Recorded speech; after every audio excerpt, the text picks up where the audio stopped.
melanjutkan acara kita tunduk kepala, kita berdoa terlebih dahulu. Bapa kami yang bertahta di dalam kerajaan surga saat ini Tuhan, kami rindu untuk kembali mendengarkan akan firman-Mu di saat kami belajar. Ya Bapa, kami adalah manusia yang lemah, yang seringkali lupa dan tidak mengetahui apa yang kami pelajari. Karena itu Bapa, tolong bukakan pikiran kami, sertai kami Tuhan dalam setiap belajar kami pada hari ini, agar segala sesuatu yang kami pelajari tidak hanya berhenti di pengetahuan saja. Biarlah kami bisa aplikasikan, kami bisa lakukan di dalam kehidupan kami, agar nama-Mu dipermuliakan melalui setiap hal yang kami lakukan. Terima kasih Tuhan, ampuni segala dosa dan kesalahan kami. Dalam nama Yesus kami berdoa dan mengucap syukur. Amin. Amin. Oke. Terima kasih. Baik, pelajaran sekolah sahabat kita berjudul ciptaan, yaitu suatu tema Alkitab. Oke, ini adalah pelajaran keempat dalam bulan ini. Sementara sejauh ini kita hanya berbicara mengenai penciptaan. Mengapa dijelaskan panjang lebar mengenai penciptaan itu? Seperti kita mau mengadakan pembelaan diri terhadap serangan-serangan ilmiah yang menyatakan bahwa ini penciptaan adalah suatu khayalan belaka, Alkitab tidak mempunyai dasar ilmiah dan sebagainya. Untuk itulah kita mau menggali lagi sebagai kelanjutan dari pelajaran yang lalu, apakah demikian? Nah, ayat hari Sabat ini terdapat di Wahyu 14 ayat 6 sampai 7. Oke, Wahyu 14 ayat 6 dan 7. Dikatakan di sini, dan aku melihat seorang malaikat lain terbang di tengah-tengah langit, dan padanya ada Injil yang kekal untuk diberitakannya kepada mereka yang diam di atas bumi dan kepada semua bangsa dan suku dan bahasa dan kaum. Ayat yang ketujuh, dan ia berseru dengan suara nyaring, takutlah akan Allah dan muliakanlah Dia, karena telah tiba saat penghakimannya. Dan sembahlah Dia yang telah menjadikan langit dan bumi dan laut dan semua mata air. Nah, baik. Ini adalah bagian dari pekabaran inti dari gereja kita sebenarnya ya, adalah pekabaran 3 malaikat. Kenapa begitu penting sebagai dasar daripada pekabaran inti? Pertama-tama harus dikatakan bahwa Tuhan adalah mencipta langit dan bumi. Sama seperti di dasar Alkitab ini, dari awal sangat permulaan dari buku Alkitab menggambarkan bahwa Tuhanlah yang menciptakan langit dan bumi. Tentu ini berkaitan dengan Sabat. Nah, sekarang kalau ada yang bertanya, apakah penciptaan bumi atau penciptaan manusia, tentunya manusia adalah makhluk yang ultimate. Manusialah sebenarnya tujuan dari bumi ini diciptakan, dibilangnya. Nah, dikatakan manusia ini diciptakan, tercipta, apakah ini suatu kondisi atau kalau memang tujuan awalnya? Kira-kira gimana? Ya kan? Terciptanya manusia ini apakah memang tujuannya Tuhan? Karena kalau dibilang sebab akibat dosa, maka diciptakanlah manusia. Atau memang tujuan awalnya sejak awal. Nah, kita akan membahas ini. Kira-kira bagaimana, Saudara Charlie? Apakah memang sudah dari sononya lah kalau dibilang. Dari awalnya Tuhan sudah memang satu hari kelak saya akan ciptakan manusia untuk maksud tertentu. Apakah tiba-tiba adanya dosa barulah diciptakan manusia? Sudah berapa minggu lalu kita udah bahas manusia diciptakan untuk membuktikan bahwa Tuhan itu adil. Tuhan tidak, karena adanya pemberontakan di surga, malaikat iblis jatuh, Lucifer jatuh, Tuhan tidak kemudian membinasakan Lucifer dan sepertiga dari malaikatnya yang jatuh, karena begitu mudah Tuhan dimusnahkan aja, bikin yang baru. Tapi Tuhan karena Dia adil, Dia mau membiarkan pemberontakan itu terjadi secara full course, terjadi secara sepenuhnya, supaya membuktikan pemberontakan itu tidak bisa berdiri kalau ada Tuhan mempunyai keadilan. Ya kan? Jadi untuk itulah manusia diciptakan. Bagaimana Charlie? Terus seringkali manusia dalam kehidupannya seringkali kita berpikir kalau saya hidup ya hanya untuk menjalani kehidupan saya saja dan bukan ada sebuah tujuan ya. Sedangkan kalau kita lihat seperti yang Abang cerita tadi, di saat Tuhan membiarkan adanya dosa, lalu Lucifer itu dibiarkan untuk tidak langsung dibinasakan. Tujuan terciptanya manusia adalah supaya seluruh jagat raya dunia ini bisa melihat bagaimana adilnya Tuhan kita kan. Betul. Supaya mereka bisa lihat, oh karena statementnya setan itu di saat dia jatuh adalah hukum Tuhan itu tidak benar, tidak adil, tidak bisa diikuti. Di saat Tuhan menciptakan manusia, tujuannya adalah untuk membuktikan kepada seluruh jagat semesta ini termasuk kepada setan bahwa lihat, ada juga orang-orang yang bisa hidup menuruti hukum Tuhan. Amin. Dan terbukti di belahan dunia galaksi sebelah mana ada yang manusia-manusia yang hidup tanpa dosa. Hanya kita aja nih yang jatuh ke dalam dosa gitu kan. Jadi bagi Anda yang di rumah juga jangan lupa jika Anda memiliki pertanyaan seputar tentang penciptaan ini, terutama tentang penciptaan sebagai sebuah tema, Anda bisa jangan lupa mengirimkan SMS kepada kami. Betul. Di nomor yang tertera di sebelah kanan televisi Anda ataupun pin BlackBerry.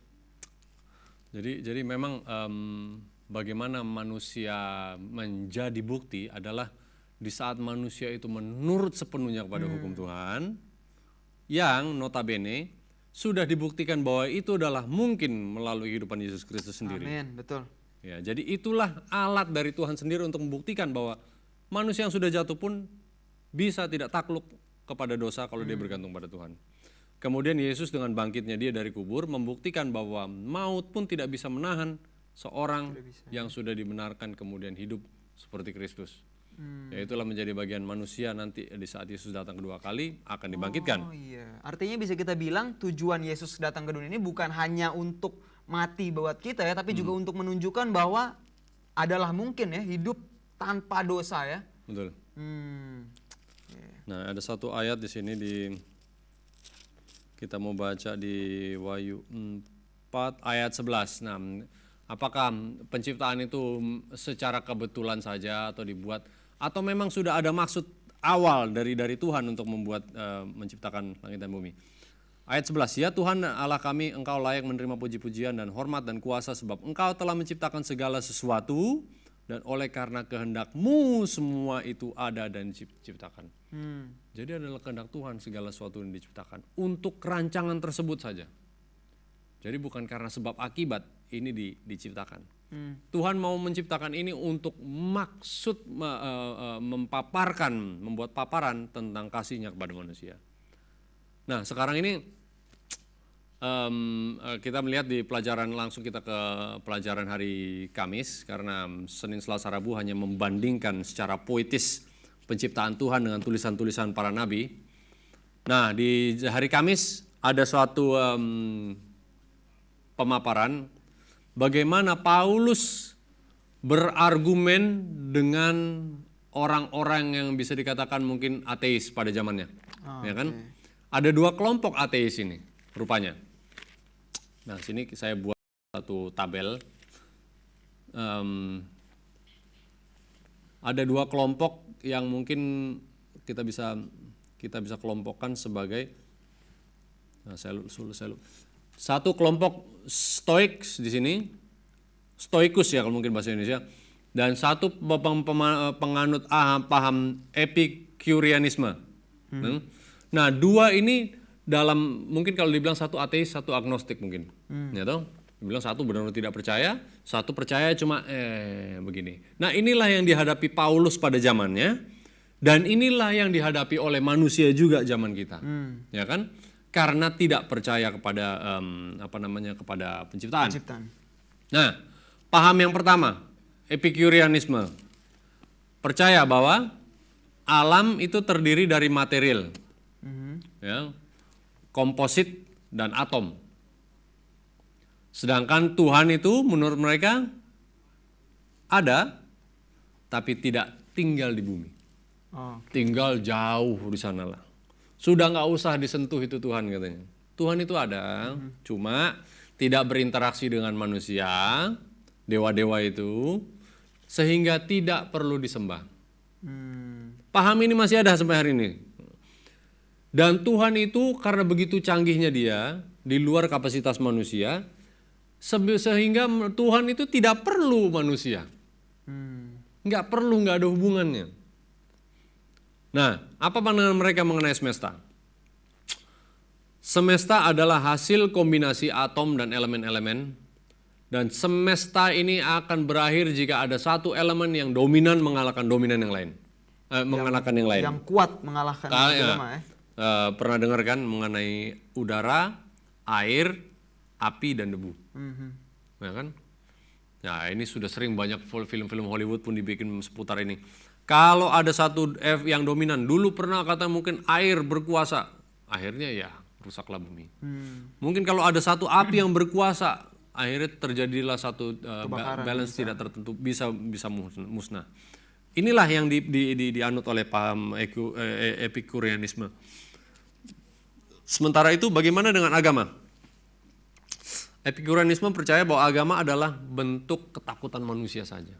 Menyembah dewa-dewa itu tidak penting. Jadi agama itu tidak rasional. Jadi mereka cenderung ateis. Sementara budaya, evolusi dan seleksi alam, alam itu berevolusi. Akan ada seleksi alam yang lemah akan kalah oleh yang kuat dan sebagainya. Sementara hukum adalah suatu yang diatur sesuai dengan waktu dan tempat. Dikendalikan oleh suatu orang yang lebih berkuasa. Dan juga definisi kebahagiaan bagi mereka adalah pikiran yang puas. Ya, itulah bahagia.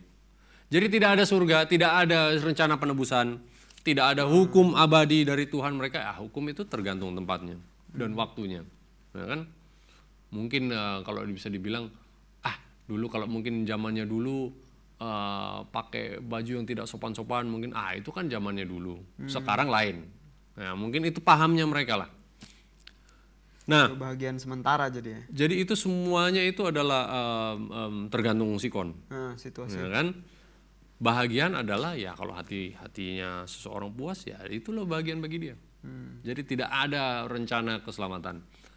Nah, ini satu lagi paham stoikis. Mereka percaya bahwa alam adalah seperti api dan roh. Dan Tuhan-Tuhan itu ada di segala aspek kehidupan tuh ada satu dewa, ada Tuhannya. Mungkin papan tulis juga ada Tuhannya, komputer juga ada dewanya dan sebagainya. Sementara semesta adalah pengulangan dan siklus yang berulang-ulang terus-menerus tanpa henti. Ya, ini mungkin dibilang paham spiritisme. Jadi kita lihat nih paham-paham seperti ini sudah ada dari sejak zaman Paulus sampai hari ini ada. Bahkan sebelum Paulus pun sudah ada. Inilah paham-paham panteisme dan mungkin paganisme dan sebagainya. Planet-planet secara harmonis ada di alam, tidak dikatakan kenapa demikian, tidak dibilang penciptaan dan sebagainya, ya sudah secara kebetulan ada. Secara ilahi manusia tidak mengetahui rencana di balik apa kehidupan mereka. Dan buat mereka agama adalah rasional dalam pikiran manusia. Pokoknya yang masuk akal, yang perbuatan baik itu saja menjadi agama. Yang penting tidak menyinggung orang, tidak menyakiti orang. Dan sementara budaya, rasionalisasi, menekan budaya yang tidak memikirkan diri sendiri adalah kunci kebahagiaan. Bagus kedengaran itu? Iya, kelihatannya sangat bagus. Kalau tidak memikirkan diri sendiri, kita berbagi, ya itulah sudah agama, ya udah cukup itu. Itulah kunci kebahagiaan. Nah, paham-paham ini kita harus lihat bahwa paham-paham ini terus berkembang dan kemudian menjadi suatu yang socially acceptable, yang diterima oleh masyarakat. Jadi masyarakat tidak perlu cari Tuhan lagi dong. Betul? Buat apa kita menggali mengenai penciptaan dan sebagainya? Karena nggak relevan juga, nggak penting. Yang penting perbuatan baik. Alam semesta ini toh juga kamu nggak akan sampai ke sana, ya udah nggak usah dipikirin. Tuhan itu ada, Tuhan juga nggak perlu kita, katanya. Jadi bisa dibilang ini adalah salah satu jebakan setan yang sangat ini ya. Betul. Ada salah satu buku yang saya baca kemarin dikatakan semua paham agama kafir fokusnya adalah perbuatan baik. Bagaimana perbuatan baik, derma itu diterima dan itu yang akan menolong kita untuk mencapai ke kehidupan yang lebih baik. Betul. Ya, mereka ada yang sebut surgawi juga. Jadi sebenarnya hal-hal seperti ini yang sudah mulai semakin dikembangkan dan lain-lain itu menjadi paham dari agama dan kepercayaan yang ada sekarang berarti Bang ya? Betul, betul. Jadi memang hal-hal yang inilah memang kemudian lebih bisa diterima daripada Alkitab itu sendiri. Ya kan? Kalau Alkitab mungkin dengan membawakan kebenaran, seringkali, ya saudara-saudara, kami dari sini sering mendapatkan SMS karena penayangan kita mungkin dikatakan ada yang protes. Ini menyerang agama tertentu, kelompok tertentu. Nah, kita selalu mencoba mengatakan bahwa sebenarnya itu semua adalah fakta ya. Kalau memang dibantah faktanya, boleh diajukan. Cuma jangan karena membawakan fakta kemudian, apa nih dibilang di Efesus berapa? Menjadi Galatia 4:18 kalau nggak salah, atau 16. Hanya karena kita mengatakan sesuatu yang benar, kemudian kita menjadi musuh orang lain. Nah, inilah yang terjadi di saat kita memang membawakan firman Tuhan, seringkali memang pasti menyinggung orang lain. Tetapi kalau kita membawa paham-paham seperti ini, epikureanisme, stoikisme dan sebagainya, bahkan paham ateis sekalipun, tidak pernah menyinggung orang lain. Lucu ya? Inilah akhirnya yang dikembangkan, sehingga manusia mau memilih lebih menjadi orang baik daripada orang benar. Oh, itu dia. Nah, sementara Tuhan bilang, kalau kita orang benar, kita tentu sudah menjadi orang baik. Ya kan? Inilah faham-faham yang kemudian dikembangkan oleh iblis, seakan-akan inilah fokusnya. Ya saudara, ini mungkin kalau dibilang penciptaan sebagai tema, ini hanya kunci dari pembicaraan kita. Kenapa creation, penciptaan itu kemudian tidak diperlukan, tidak diabaikan? Karena perbuatan baik ini sudah seakan-akan menjadi virtue, menjadi suatu kepercayaan. Itu aja yang penting. Ya. Tanpa memperlihatkan apa motif di belakangnya sebetulnya mungkin ya. Ya benar. Ya kan bahwa pertentangan, the great controversy antara baik dan jahat ini adalah seputar kebenaran. Tuhan memiliki matra yang hidup. Tuhan memiliki hukumnya yang hidup. Ya kan? Kalau kita melihat hukum-hukum Tuhan itu, orang banyak bilang, hukum itu sudah dipalangkan. Selain tidak ada bukti Alkitab, bagaimana hukum itu dipalangkan berarti kita boleh hidup tanpa hukum? Tidak bisa. Tidak bisa begitu sih. Seringkali memang kelompok itu dikatakan, itu hukum saja yang menyelamatkan. Hukum tidak menyelamatkan. Kristuslah yang memberikan kita keselamatan itu secara cuma-cuma melalui rencana keselamatan. Ya, kita menyambutnya karena kita percaya dan penurutan kita terhadap hukum-hukumnya dia. Ada standar yang harus dijalankan di dalam kehidupan supaya tidak lagi jatuh ke dalam lubang yang sama di mana kita pertama kali jatuh. Betul. Gitu, ya mungkin kalau saudara saya, mungkin adik saya ini Charlie sudah berbuat salah, mungkin masuk di dalam penjara.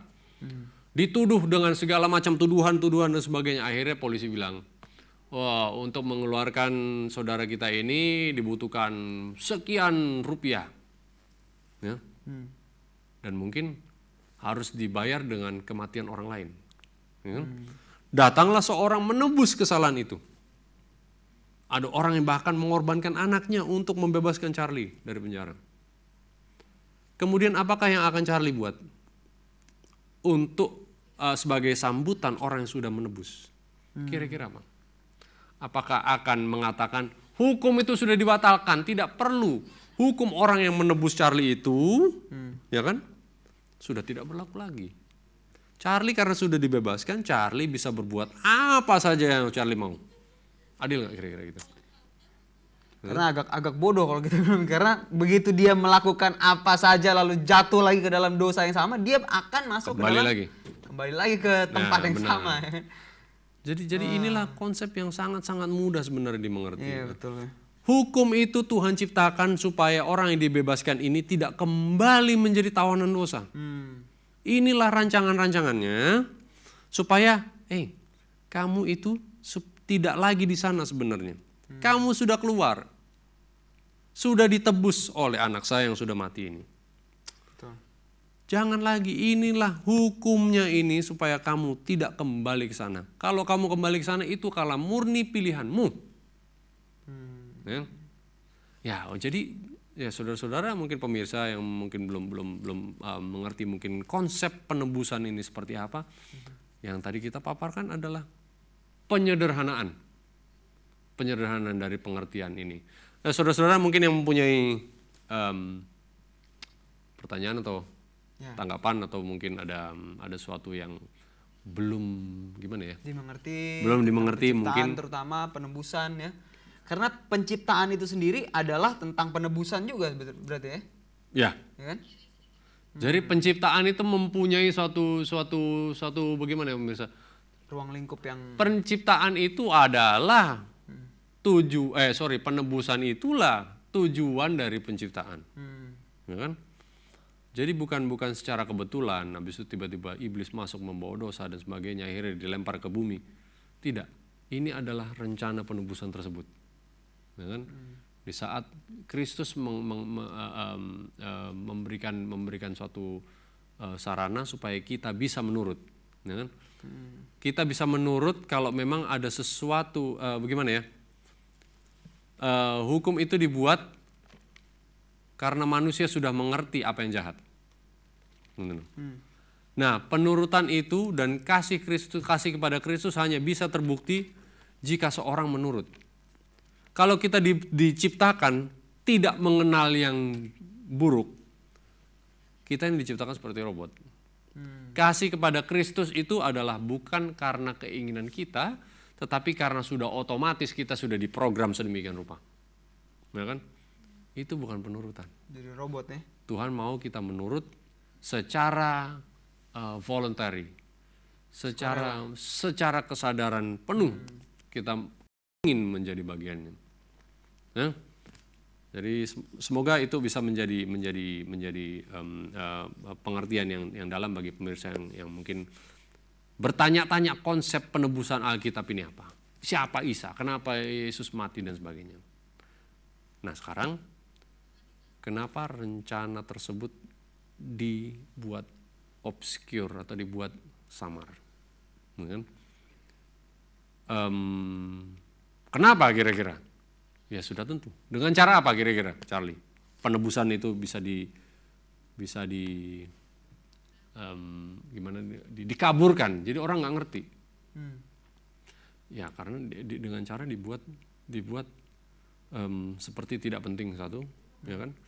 Bahwa kehidupan manusia ini ada ada satu siklus yang berkesinambungan tanpa melibatkan rencana keselamatan. Bahwa kita ini lahir dari kandungan ibu, lahir kemudian mati, mungkin besok siklus, mungkin lahir lagi menjadi seorang yang baru. Mungkin ada yang percaya, oh saya dulu titisan Napoleon dan sebagainya. Oh mungkin saya lahir kembali besok menjadi kodok, habis mati menjadi kodok besok menjadi sapi. Jadi inilah yang dicoba oleh setan untuk dibuat kabur. Nah, oke. Kita ambil pertanyaan dulu atau gimana nih? Oh pas nih. Ya, ada satu pertanyaan dari pemirsa kita, Saudara Bambang Prianggodo. Shalom, selamat pagi. Saya sedang mengikuti tayangan HCBN. Tadi saya kurang jelas tentang ada dua macam ateis yang dihadapi Rasul Paulus. Mohon dijelaskan. Oke. Saudara Bambang, terima kasih. Dua jenis ateisme ini memang sampai hari ini tadi kita sudah katakan, kita mengulangi sedikit lagi tidak apa-apa. Dua paham ateisme ini adalah dua paham yang degree tingkatnya agak berbeda ya. Tetapi tetap tidak percaya kepada Tuhan, ya kan? Satu adalah paham Epikureanisme dan satu lagi paham Stoikisme. Epikureanisme ini adalah akar dari evolusionis ya, yang mengatakan bahwa adalah atom ketemu atom, komposit ketemu komposit, tiba-tiba duar. Nah, Big Bang teori juga dikembangkan tahun 1850-an kalau nggak salah. Big Bang teori ini by the way yang mencetuskan Big Bang teori Big Bang, ledakan dahsyat, adalah seorang pastor Jesuit. Ya, silakan cari sendiri, bukan kata saya itu. Cari informasi, begitu banyak informasi mengenai ini. nama seorang pastor Jesuit adalah George Lemaitre. Ya, seorang pastori Jesuit dari Perancis. Dia mencetuskan Big Bang. Lucunya ya, seorang Jesuit yaitu seorang rohaniawan dari gereja Roma mengatakan bahwa penciptaan itu bukan Bukan dari seperti Tuhan, Alkitab. ya? Nah. Mereka yang katakan bahwa itu adalah ledakan dahsyat. Buat saya lucu. Nah, inilah yang menjadi akarnya dari epikureanisme ini yang menyatakan bahwa semesta adalah hasil kombinasi atom dan elemen-elemen, dan semesta hanya akan berakhir jika ada satu elemen yang mendominasi elemen yang lain. Ya. Dan buat mereka evolusi adalah seleksi alam, dan hukum dan pengaturan hanya sesuai waktu dan tempat. Jadi bukan sesuai Alkitab. Sesuai waktu dan tempat saja. Mungkin hukum di Indonesia lain, hukum di India lain, di Amerika lain. Dan juga kebahagiaan itu bukan seperti yang dijelaskan dalam Alkitab, yaitu dengan mengenal Kristus dan rencana keselamatan. Namun kebahagiaan adalah pikiran yang puas. Hati yang puas. Yang penting sudah puas, itulah bahagian. Itulah surga. Sementara yang sedikit lebih spiritual adalah paham stoikisme. Ini yang dihadapi Paulus di zamannya. Dua paham ini. Yang stoikisme ini percaya panteisme, bahwa ada roh-roh tertentu. Di segala sesuatu ada roh. Baik di dalam diri masing-masing kita ada roh. Itulah Tuhan kita juga. Dan semua siklus yang terus-menerus hidup di dunia ini tidak henti-hentinya. Terus saja. Elemen-elemen itu saling diffuse, saling masuk ke elemen ke elemen lain. Dan juga rencana ilahi ini suatu hal yang tidak mungkin kita ketahui, jadi nggak usah dicari-cari. Ya, jadi agama adalah rasionalisasi pikiran manusia, dan definisi kebahagiaan bagi mereka adalah di saat manusia tidak memikirkan diri mereka, tapi memikirkan orang lain. Tadi sudah dikatakan ini adalah suatu konsep yang mungkin masuk akal sekali ya, enak di telinga manusia. Inilah yang berkembang kemudian menjadi suatu yang sangat diterima luas tanpa disadari. Bahkan orang-orang yang mengaku percaya Alkitab pun secara tidak sadar percaya konsep-konsep ini. Bahwa perbuatan baiklah yang cukup. Itu yang paling penting katanya. Itu sudah yang paling penting. Yang lain udah nggak usah dipikirin. Tidak usah dipikirin kenapa mengenai sabat, mengenai penebusan, mengenai pematraian, mengenai krisis akhir zaman, mengenai hujan awal, hujan akhir. Nggak penting itu semua. Yang penting saya baik. Tanpa kita sadari kita sudah menganut paham stoikisme. Ya. Akhirnya Tuhan itu dikesampingkan. Penurutan kepada hukum-hukum Tuhan, penurutan yang sejati, penyangkalan diri, dan juga hal-hal yang menjadi buah-buah roh itu, buah roh di Galatia 5:22 tidak perlu. Oke. Ada satu pertanyaan. Semoga tadi jelas ya Pak Bambang ya tadi ya. Pertanyaan berikut dari saudari Elka Sianipar. Oh, ketemu lagi kita hari ini. Ibu Elka Sianipar dari Sibolga ya. Tolong dijelaskan bahwa penciptaan itu untuk penebusan. Tolong cantumkan ayatnya, ayat pendukungnya di dalam Alkitab. Tadi kita sudah baca ayat-ayatnya ada di Wahyu 4 ayat 11 dan Wahyu 10 ayat 5 dan 6, bahwa untuk maksud penciptaan dan penebusan itulah kita diciptakan. Begitu banyak ayat yang mendukung. Saya yakin Ibu Elka mempunyai buku pelajaran sekolah sahabat. Minggu ini banyak sekali ayat-ayat pendukungnya. Ya, mungkin tadi bisa dicatat Wahyu 4 ayat 11, 10 ayat 5 sampai 6. Kalau bisa dilihat juga mungkin dari ayat intinya yaitu Wahyu 14 ayat 6 sampai 7. Ya kan? Di 2 Korintus 4 ayat 6 juga. Oh, itu ya, yang paling cukup masuk akal adalah pada saat Tuhan menciptakan manusia, dia sebenarnya ada kecenderungan di mana mereka bisa juga jatuh ke dalam dosa yang sama seperti yang dilakukan oleh Lucifer, berarti gitu Bang ya. Betul. Tapi walaupun Tuhan tahu akan kecenderungan manusia bisa jatuh ke dalam dosa, dia tetap ciptakan manusia. Betul. Ya? Dan di saat dia menciptakan itu, di saat dia tahu suatu saat nanti Adam ada kemungkinan untuk jatuh ke dalam dosa. Dia sudah siapkan rencana penebusan itu sepertinya gitu Bang. Ya benar bahwa kalau bisa dikatakan secara manusiawi ya, akal sehat manusia yang kita sangat terbatas ini, cara lain untuk memberantas dosa adalah apa? Cara paling mudah sebenarnya untuk Tuhan pakai adalah dia basmi itu Lucifer, semua antek-anteknya, semua malaikat-malaikat jahat dan sebagainya, dia musnahkan. Puff, hilang. Bukan begitu? Apa dia bisa lakukan itu? Sangat bisa lah, wong dia yang ciptakan kok. Ya kan, dia cuma berfirman semua itu jadi. Dia bisa berfirman juga untuk semua dosa itu tiba-tiba hilang. Semua menjadi orang baik lagi. Nah, tetapi dosa itu diizinkan juga oleh Tuhan hadir untuk membuktikan bahwa melalui penurutan akan Tuhan, dosa itu sendiri bisa dikalahkan. Jadi kuncinya adalah karakter, tabiat kita, penurutan kita kepada Tuhan. Itulah yang kemudian akan membuktikan bahwa setan itu adalah bapak dari segala kebohongan. Artinya apa? Yesus sudah dikirimkan hidup sebagai manusia. Jangan malu-malu katakan Yesus ini memang manusia. Saudara-saudara kita mungkin yang lain katakan bilang, oh itu manusia yang dituhankan. Oh bukan begitu. Tuhan yang ingin menjadi manusia supaya kita mengenal Dia melalui manusia tersebut. Ya, jelas ya? Jadi di saat manusia itu mempunyai kecenderungan-kecenderungan yang untuk berdosa sama seperti saya dan Anda dan kita semua, dia tidak bercacat celah karena dia bergantung sepenuhnya kepada Tuhan dan mengalahkan dosa. Kemudian maut tidak bisa merenggutnya, maut tidak bisa menahan dia. Nah, untuk itulah Tuhan memberikan pola kepada kita manusia-manusia ini melalui dia yang menjadi manusia, supaya penurutan kita lah yang menjadi karakter yang utama. Ya kan? Bahwa itulah karakter yang Tuhan inginkan dari semua makhluk-makhluk pencipta. Jadi di tengah dosa pun kita bisa mengalahkan karena kita menurut. Kita yang tidak diprogram seperti tadi dibilang kan, tidak diprogram untuk menurut. Menurut adalah murni kehendak kita atau pilihan kita. Itulah yang Tuhan mau dari saudara dan saya. Untuk itulah kita diciptakan.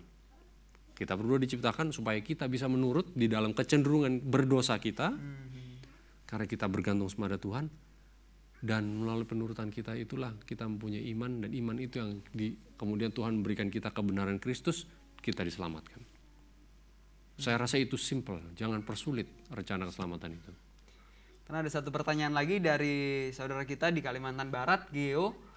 Pertanyaannya adalah, apakah benar dikatakan Paulus dalam Efesus 2 ayat 15 bahwa kematian Kristus membatalkan hukum Taurat? Yang dimana kita sempat bahas juga waktu pas pelajaran tentang ayat Alkitab ya. Di dalam Efesus 2, sebelumnya kita harus baca dulu perikop ini. Karena judul perikopnya ini ada tentang dipersatukan di dalam Kristus. Di ayat 14-nya, Efesus 2 ayat 14 dikatakan, karena dialah damai sejahtera kita yang telah mempersatukan kedua pihak, yang telah merubuhkan tembok pemisah, yaitu perseteruan. Jadi seperti yang dikatakan, ayat ini berbicara tentang ada sebuah tembok pemisah di antara yang satu dengan yang lain. Yahudi dan non-Yahudi. Ya, antara Yahudi dengan yang non-Yahudi. Yang tembok pemisah itu rubuh oleh karena matinya manusia, yaitu Yesus, dia membatalkan. Sedangkan kalau kita lihat dalam bahasa aslinya, ini bukan membatalkan tetapi menggenapi dari hukum Taurat tersebut ya. Sebenarnya kematian Yesus meruntuhkan tembok tersebut. Meruntuhkan tembok itu ya. Membatalkan temboknya, bukan membatalkan hukum Tauratnya. Ya, jadi saudara-saudara, ini adalah sangat kesalahan Alkitab terjemahan Indonesia yang sangat-sangat fatal ya. Efesus 2 ayat 15, saudara-saudara lain mungkin catat ayat ini. Ini ayat yang salah diterjemahkan. Berapa kali kita sudah bahas di televisi ini.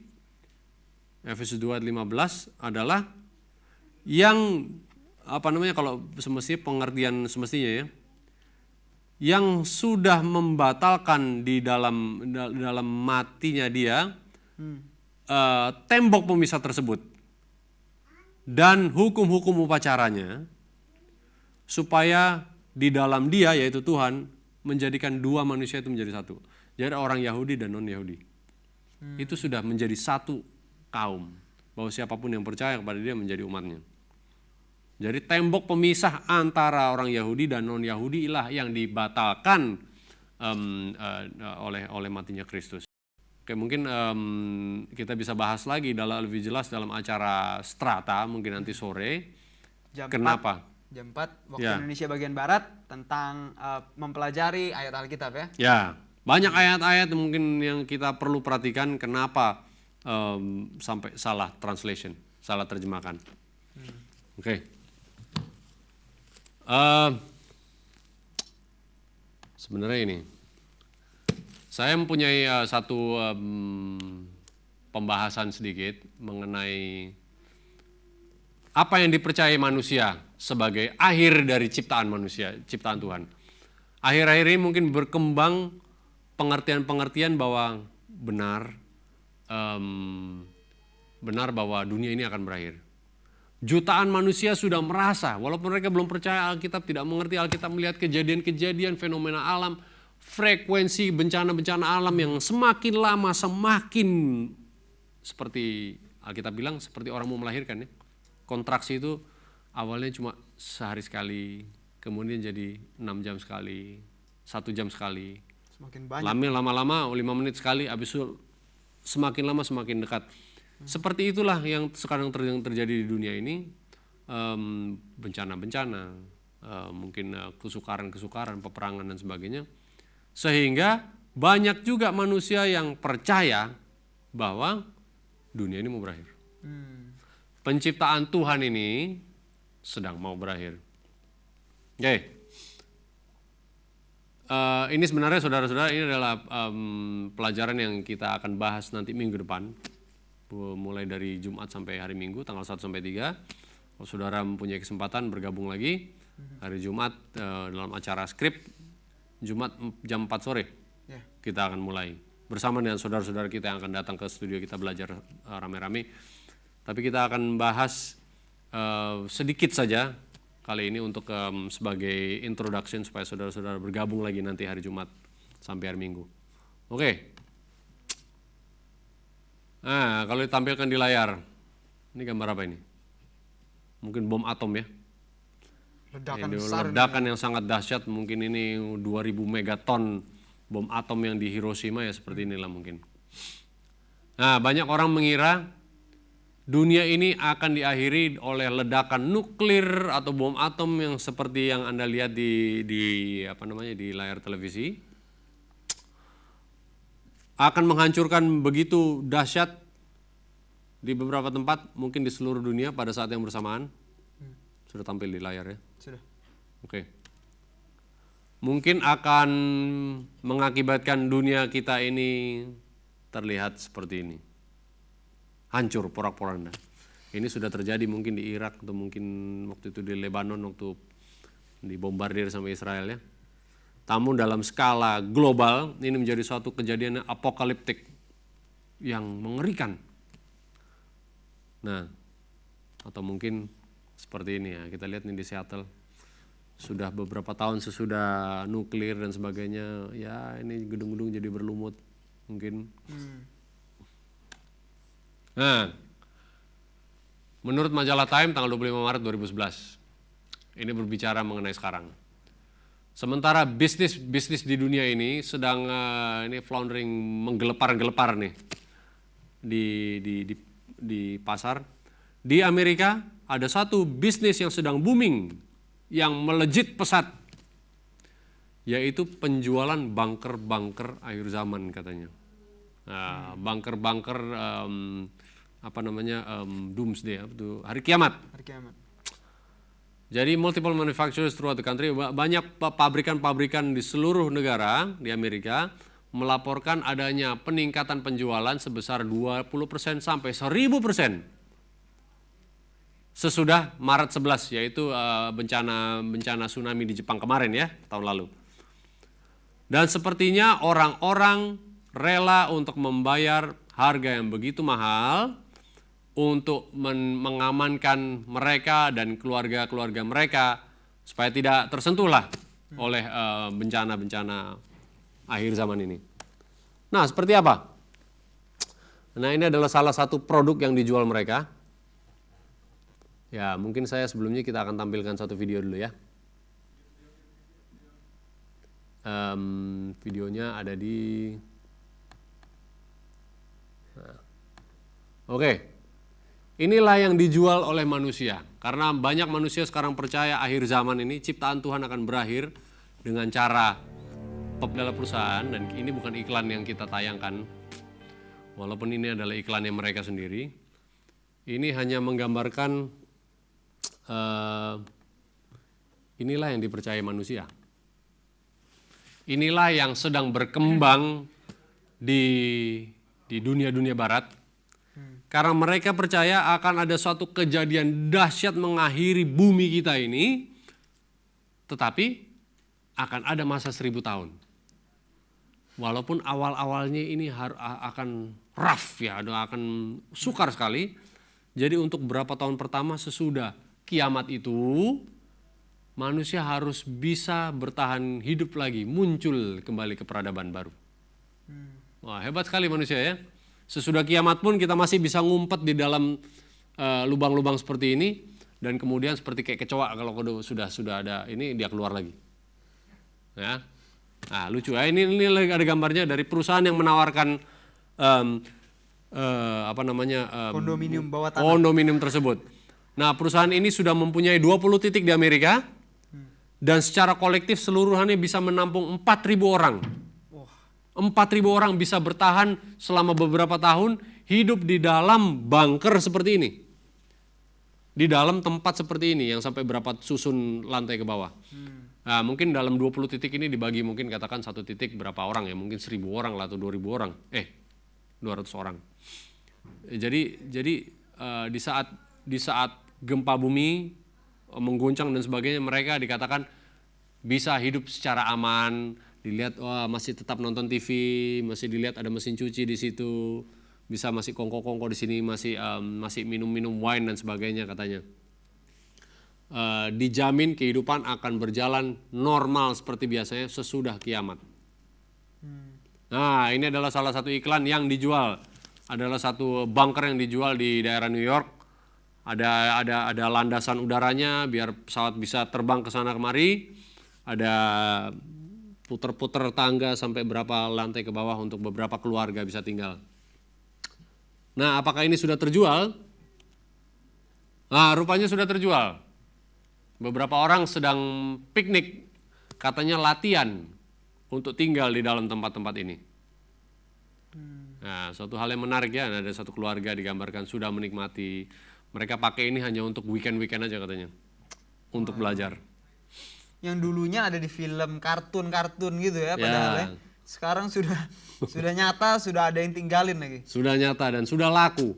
Dan untuk satu unit kondominium ini katanya dijual yang paling kecil untuk keluarga kecil mungkin 200.000 US dollar sampai 2 juta US dollar.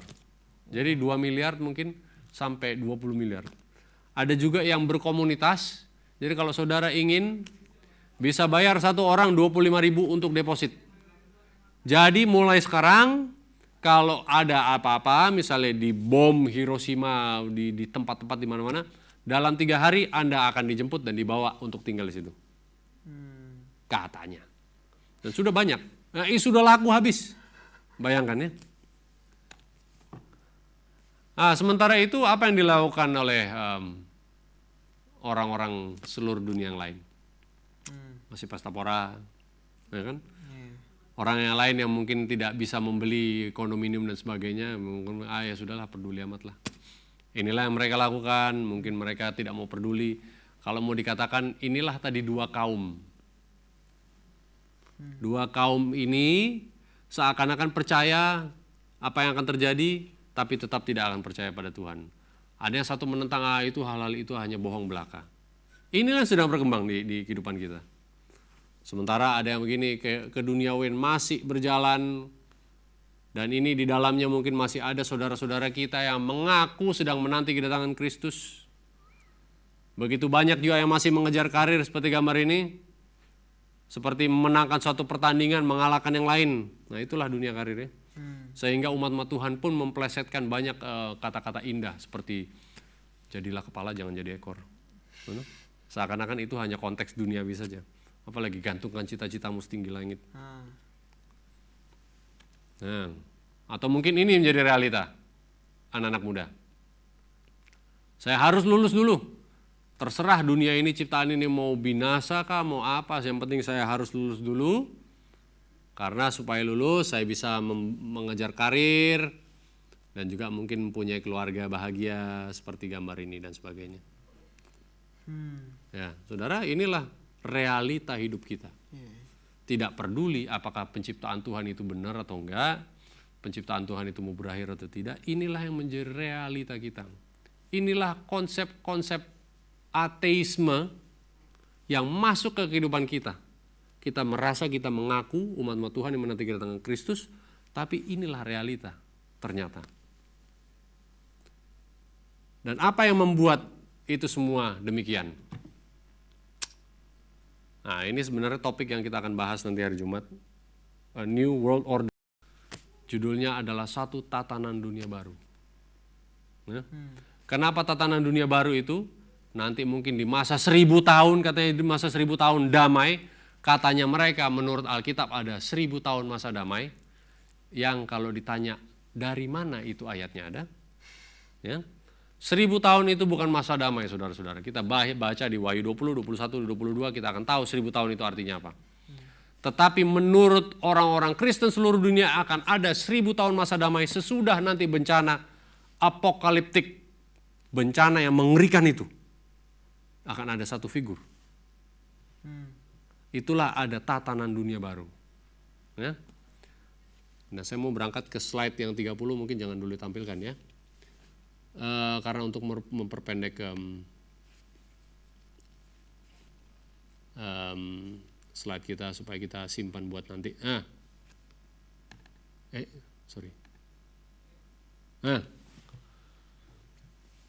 Ini Paus mengatakan bahwa European Community, ini di sebelum tahun 2000 ya, Paus dulu mengatakan European Community dulu Uni Eropa dulu sebelum diganti jadi Uni Eropa, ini adalah suatu konsep yang dikirim dari surga katanya. Jadi European Union adalah satu konsep yang dikirim dari surga untuk manusia. Konsep yang patut dicontoh karena government dari beberapa negara menjadi satu. Mempunyai satu sistem perekonomian, satu sistem pemerintahan, kemudian satu agama. Dibilang ini adalah konsep yang brilian, dikirim dari surga. Ya. Nah, inilah gambarnya di saat mereka pertama datang tuh ada 13 negara bagian yang menjadi Uni Eropa. Tapi ada satu hal yang menarik. Mereka ini tidak percaya bahwa dunia akan berakhir seperti yang dikatakan di Alkitab. Lucunya mereka juga tidak percaya bahwa bumi diciptakan dalam 6 hari, sehingga hari yang ke-7 Tuhan minta untuk kita beristirahat, mereka tidak percaya itu. Kita akan lihat. Nah, ini kira-kira nih apa nih? Menara Babylon. Menara Babel ya. Nah, ini adalah satu ilustrasi, ini adalah satu lukisan yang digambar oleh pelukis namanya Peter Bruegel. Ya. Ini lukisan dari abad 18-an menggambarkan Menara Babel yang lagi dikerjakan. Lihat ada pekerja-pekerjanya. Kemudian kita tahu ceritanya kacau. Karena Tuhan mengacaukan apa? Bahasa. Nah, inilah yang digambarkan oleh pelukis Peter Bruegel tersebut. Gambar ini kemudian diadopsi oleh Uni Eropa. Nah, ini dijadikan satu poster resmi mereka. Mereka katakan poster ini diadopsi dari lukisan Peter Bruegel sendiri. Jadi ini memang gambar Menara Babel. Kita lihat Europe, many tongues, one voice. Banyak bahasa tetapi satu suara. Kita lihat juga bintang-bintang di atasnya itu. Bintang terbalik menggambarkan siapa? Baphomet ya. Itu bintang terbalik adalah lambang satanis. Kita akan bahas banyak mengenai ini. Apalagi? Ini adalah gedung parlemen Uni Eropa. Gedung parlemen Uni Eropa di Brussel, Belgia. Sengaja dibuat demikian, apakah ini artinya belum selesai? Gedung ini sudah selesai dan sudah dipakai. Tetapi sengaja lihat scaffoldingnya di atasnya seakan-akan lagi dibentuk. Ada bahkan ada crane di atasnya itu mungkin ya seperti ya kembali seperti ya gambar inilah. Ya. Nah inilah gedung yang mereka buat sekarang ini menjadi gedung Uni Eropa. Apalagi yang menarik? Nah inilah gedung ini dilihat dari udara. Gedung yang sama. Seperti gedung belum selesai, Menara Babel sedang dibuat, dan kita lihat di sini adalah segitiga dengan mata satu. Ya, kita tahu itu lambang apa? Lambang one eye, Dajjal bermata satu, lambang Illuminati. Sengaja dia bikin persamaan ya antara bangunan Menara Babel dengan ini ya. Ya, memang sengaja dibuat. Untuk maksud apa itu? Ya, kita cari tahu sendirilah. Nah, ini adalah satu poster yang mereka buat juga. Ya, ingat cerita mengenai seorang perempuan yang mengendarai, yang menunggangi binatang di Wahyu 17 ayat 1-3 itu, ayat 3. Nah, ini kita lihat ada perangko di kiri atas ini ada perangko. Ini perangkonya mereka ini. European Parliament. Gambar perempuan menaiki binatang. Ini adalah 2 euro yang koin 2 euro versi dari Yunani. Perempuan menunggangi binatang. Ini di gedung parlemen yang tadi. Di halamannya ada terlihat seorang perempuan menunggangi binatang. Simbolisme-simbolisme ini muncul selalu. Banyak sekali yang kita bisa lihat dengan dengan simbol seperti ini. Nah, mengingatkan kita akan cerita di mana? Wahyu 17 ayat 1-3. Apa dibilangnya? Wahyu 17 ayat 1-3. Penghakiman atas Babel. Lalu datanglah seorang dari ketujuh malaikat yang membawa ketujuh cawan itu dan berkata kepadaku, mari ke sini, aku akan menunjukkan kepadamu putusan atas pelacur besar yang duduk di tempat yang banyak airnya. Dengan dia raja-raja di bumi telah berbuat cabul dan penghuni-penghuni bumi telah mabuk oleh anggur percabulannya. Dalam roh itu aku dibawanya ke padang gurun dan aku melihat seorang perempuan duduk di atas seekor binatang yang merah ungu yang penuh tertulis dengan nama-nama hujat. Binatang itu mempunyai 7 kepala dan 10 tanduk. Nah, ini menggambarkan apa? Mari ke sini, aku akan melihatkan padamu putusan atas pelacur besar yang duduk di atas banyak air. Air itu melambangkan apa kalau nubuatan? Bangsa-bangsa. Bangsa-bangsa, banyak orang. Dan dengan dia raja-raja di bumi telah berbuat cabul. Penghuni-penghuni bumi telah mabuk oleh anggur percabulan. Apa itu anggur? Ajaran dan doktrin-doktrin yang sudah diterima oleh seluruh dunia. Raja-raja, penghuni-penghuni bumi sudah mabuk oleh anggurnya. Semua manusia sudah menerima doktrin dari perempuan itu. Doktrin ini menjadi suatu yang sudah tidak bisa dibantah seakan-akan, sudah menjadi suatu yang spiritually acceptable, menjadi kepercayaan mereka. Anggur yang memabukkan, ajaran-ajaran yang palsu, yang tidak sesuai dengan Alkitab, yang tidak ada di dalam Alkitab. Kemudian sudah menjadi sesuatu yang diterima oleh seluruh atau sebagian manusia. Penghuni-penghuni bumi telah mabuk oleh anggur percabulannya. Kemudian Yohanes diperlihatkan oleh perempuan yang sedang duduk di atas seekor binatang merah ungu yang penuh dengan tertulis dengan nama-nama hujat. Nama-nama yang hujat, apa itu? Gelar-gelar yang menghujat, dan binatang itu mempunyai 7 kepala dan 10 tanduk. Kita tahu 7 kepala adalah 7 kerajaan, 10 tanduk adalah 10 kerajaan yang dulu. Ya, Oke, dan seterusnya. Saudara, kenapa waktu itu ada kita menerima SMS juga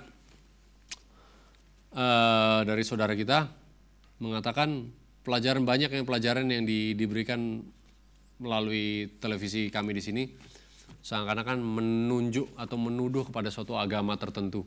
Saudara, dengan hormat, dengan kerendahan diri, dengan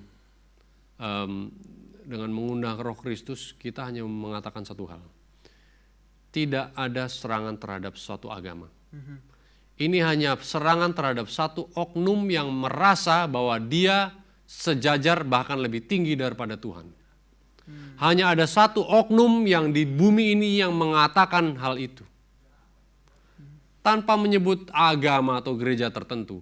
Kita tahu tidak ada gereja satupun di dunia ini, baik gereja Kristen, Protestan, gereja Advent, gereja Katolik, gereja Babel dan sebagainya, gereja apapun, tidak ada satu gereja yang menyelamatkan Anda.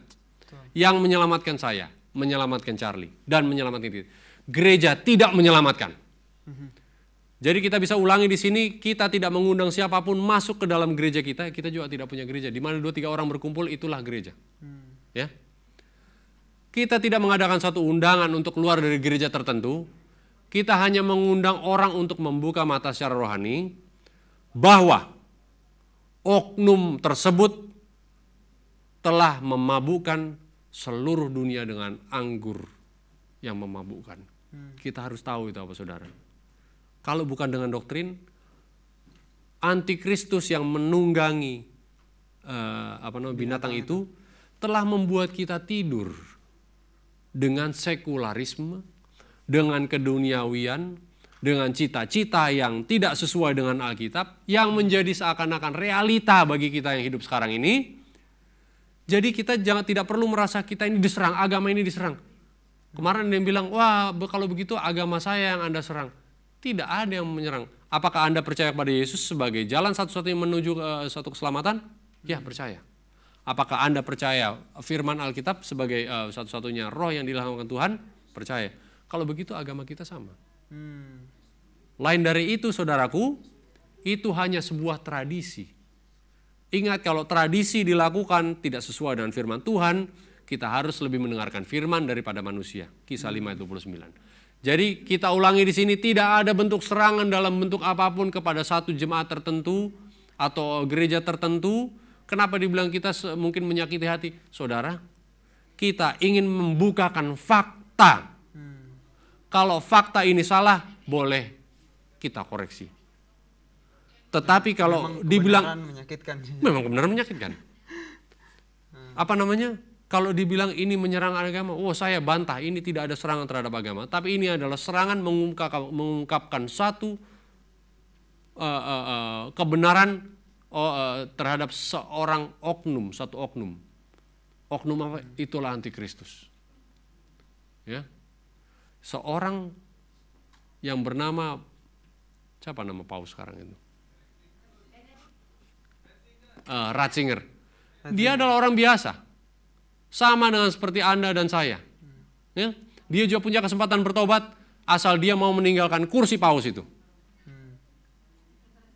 Kita harus berani katakan, tidak ada manusia satu lebih tinggi dari manusia lain. Itulah kata firman, bukan kata saya. Semua orang punya posisi yang sama. Jadi tidak ada yang menyerang oknum, tidak ada yang menyerang manusia, tidak ada yang menyerang jemaat. Cuma kita harus tahu agenda-agenda apa di balik antikristus ini sehingga kita ini tidur, tidak sadar akan tugas kita, tidak sadar akan rencana penciptaan. Nah, itulah ini hanya sebagai pembukaan dari apa yang kita akan bahas nanti sepanjang weekend tanggal 1, 2 dan 3. Kenapa oknum ini berada di balik layar dari semua aspek kehidupan kita yang sudah dirusak oleh iblis. Ya, jadi saudara, saya rasa ini adalah pelajaran sekolah sahabat kita yang kita kaitkan dengan keadaan manusia sekarang. Kemudian bukan untuk menyerang ya, sekali lagi. Semoga kita bisa menggali ini lebih dalam lagi. Nanti tanggal 1, tanggal 2, tanggal 3, mari kita datang belajar bersama-sama, bawa Alkitab dan pikiran yang terbuka supaya kita tahu agenda iblis itu apa. Oke. Saya rasa kalau ada tambahan lagi dari Saudara Charlie?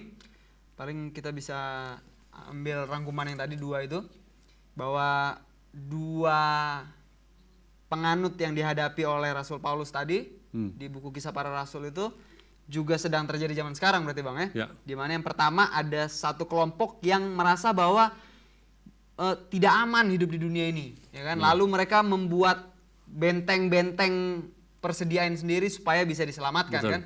Ada yang membuat bangunan dan segala macam. Sama dengan kehidupan zaman sekarang, ada orang yang ngelihat, wah ini ada gempa bumi, ada ini, ada itu, bencana alam segala macam. Lalu mereka membuat benteng sendiri supaya mereka selamat. Jadi mementingkan diri sendiri dan lain-lain. Dimana satu lagi bentuk orang-orang yang kedua adalah orang yang merasa bahwa nggak perlu. Saya nggak perlu Tuhan, saya hanya perlu hidup seperti ini, betul. Punya karir yang cukup, punya uang yang cukup, keluarga yang bahagia, itu sudah cukup buat saya. Di mana posisi kita zaman sekarang ini? Apakah kita berada di posisi yang satu, di mana kita ketakutan dengan akhir dunia yang tidak jelas, lalu kita buat benteng sendiri supaya kita aman. Ya kan? Salah satu cara yang paling modern adalah yang asuransi, ya kan, tabungan di bank dan lain-lain, itu supaya kita aman. Ya kan? Cari sebanyaknya uang supaya kehidupan saya, anak-anak saya bisa aman. Atau kita berada di posisi yang satu, di mana kehidupan kita sudah hampir sama dengan dunia, kita menikmati hal yang dunia tawarkan, hiburan yang dunia tawarkan. Atau justru kita di kelompok yang ketiga, kelompok yang sadar bahwa kita tuh nggak ada apa-apanya. Bahwa kita adalah milik Kristus sepenuhnya, sama seperti tujuan dari penciptaan tadi, bahwa kita diciptakan untuk sebuah tujuan untuk memuliakan Tuhan. Di mana posisi kita pada zaman sekarang ini? Oke. Bang? Baik.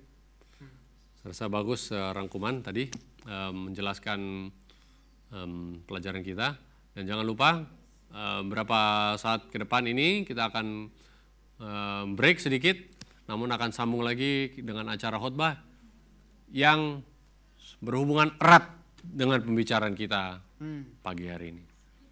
Oke, satu lagi saya diminta untuk umumkan supaya kita tidak lupa acara skrip kita tanggal 1, tanggal 2, tanggal 3 kita akan bahas lebih detail mengenai yang tadi dan lain-lainnya. Skrip ini kita akan mengadakan siaran langsung seperti sekarang ini. Saudara-saudara bisa diundang untuk nanti mengirimkan pertanyaan atau masukan atau yang ingin didoakan sementara acara berlangsung tentunya. Dan banyak juga saudara-saudara mungkin beberapa yang akan datang bergabung dengan kita di studio untuk berdiskusi, belajar bersama-sama. Jadi jangan lupa dimulai hari Jumat jam 4 sore, kemudian sampai malam, lalu hari Sabat dimulai jam 10 pagi sampai jam 6 sore, akan beberapa pembahasan berkesinambungan satu persatu, dan acara ini akan sangat menarik.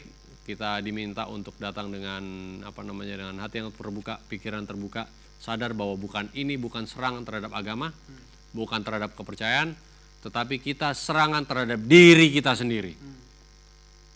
Dimana judul acaranya, tema bulan ini adalah menyebut dosa dengan nama yang sebenarnya. Tentunya kita nggak bisa melihat dengan jelas seperti apa itu dosa kalau kita nggak tahu dosa itu, ternyata yang saya lakukan ini dosa, seringkali itu tertutupi gitu Bang. Betul. Oke, baik. Kita tidak bisa memaparkan seluruh acaranya, namun kami mengundang semua saudara-saudara dari kalangan apapun, dari agama manapun, mari kita datang, mari kita belajar. Ambil kesempatan itu nanti. Oke, sebelum kita tutup, kita akan berdoa terlebih dahulu. Kita akan berdoa menutup. Mari kita berdoa. Bapa kami di surga, terima kasih Tuhan karena rencana penciptaan yang sesuai dengan pelajaran sekolah sahabat pagi hari ini Tuhan. Begitu indah mengatakan bahwa Tuhan mempunyai rencana keselamatan bagi kami Tuhan. Kami sudah diundang ke dalamnya dan undangan sudah diberikan pada kami. Namun setan juga menutup undangan itu Tuhan dan menawarkan undangan-undangan yang lain. Yang tidak membawa kami kepada kebahagiaan yang penuh. Yang membawa kami ke dalam kebinasaan. Tapi Tuhan, kami berdoa supaya Tuhan buka mata kami Tuhan. Perlihatkan kami juga undangan-undangan yang dari iblis itu adalah undangan-undangan yang menyesatkan. supaya kami bisa menjauhinya dengan kuasa Roh Kudus. Tuhan, kami berdoa supaya semua pelajaran-pelajaran yang kami terima hari ini menjadi sesuatu yang baik untuk kami pakai dalam kehidupan kami, Tuhan, untuk mengerti dan juga untuk berjalan sepenuhnya bergantung pada Tuhan saja. Pimpin acara kami selanjutnya, Tuhan, sepanjang hari Sabat ini, supaya menjadi penuh berkat yang penuh dan kebahagiaan yang penuh bersama Tuhan. Terima kasih Tuhan, dalam nama Yesus kami berdoa, amin. Amin.